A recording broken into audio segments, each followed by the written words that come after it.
हामी यहाँहरूलाई कम्प्लिट एउटा घरको डिजाइनबाट सुरु गरेर अन्तिम समापन हुने बेलामा हस्तान्तरण हुनुभन्दा अगाडिसम्मको अवस्थाको घर यहाँहरूलाई देखाउँदैछौँ।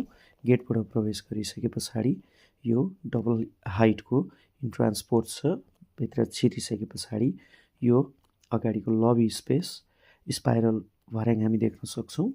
हामी वाक इन तपाईलाई चाहिँ डिजाइन देखाइराखेका छौँ तयार भइसकेको घरको। यो यसको किचनको एरिया छ। यसको सम्पूर्ण डिजाइनदेखि निर्माण सम्पन्नसम्मको जिम्मेवारी हामीले लिएका थियौँ। डाइनिङको स्पेस, लिभिङ रुमको स्पेस यो डुप्लेक्स मोडलमा छ। त्यो भएको कारणले गर्दा पर्दा चाहिँ हामीले रिमोट सिस्टमको राखेका छौँ।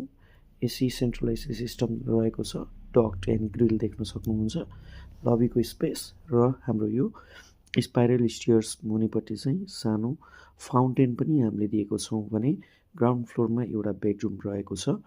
यो ग्राउन्ड फ्लोरको गेस्ट बेडरुम र स्पाइरल स्टेयर्सको साइडमा हामीले सिसौको चाहिँ क्ल्याड गरेका छौँ भने हामीले स्टेपमा फुटलाइट दिएका छौँ। त्यस्तै रेलिङ चाहिँ वुडन रेलिङको प्रयोग गरिएको छ।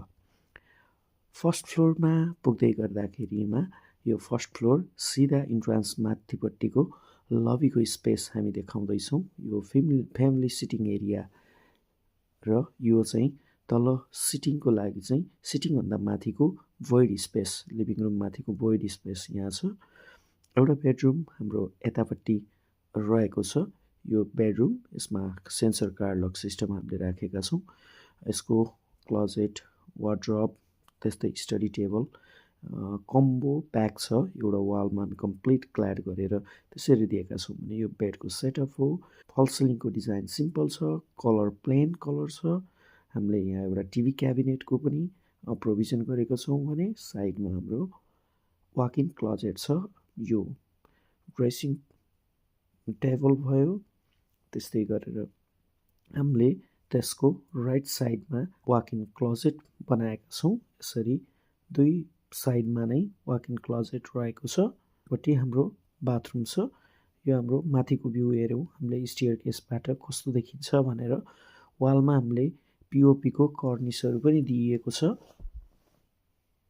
र यो सिन्डेलियर अहिलेको मोडर्न सिन्डेलियर हामीले यो ह्याङ्गिङ सिन्डेलियर राखेको छौँ। स्पाइरल स्टेयर केसमा यो खालको झुमर सुहाउने भएको कारणले गर्दा अब हामी सेकेन्ड फ्लोरमा गइरहेको छौँ। यो सेकेन्ड फ्लोर तपाईँले देख्न सक्नुहुन्छ। यहाँ पावर ब्याकअप रुम रहेको छ। त्यस्तै यतापट्टि आएर चाहिँ ठुलो मल्टिमिडिया हल छ। हामीले ठुलो साइजको टिभी स्क्रिन देख्न सक्छौँ। वालमा हामीले साउन्ड इन्सुलेसनको क्ल्याडिङ गरेको छौँ। सिलिङमा पनि हामीले एकोस्टिक बोर्ड त्यस्तै गरेर सिलिङ क्यासेटमा एसी सिस्टम राखेका छौँ। यसमा एकदम साउन्ड इन्सुलेसन 100% छ। यो चाहिँ त्यसको अट्याच बाथरुम हामीले दिएको छौँ। यो मल्टिमिडिया रुममा लाई हुने गरेर यो चाहिँ मल्टिमिडिया हल ठुलो इनफ स्पेस छ। यसमा यो चाहिँ हाम्रो सेकेन्ड फ्लोरको रिभ्यू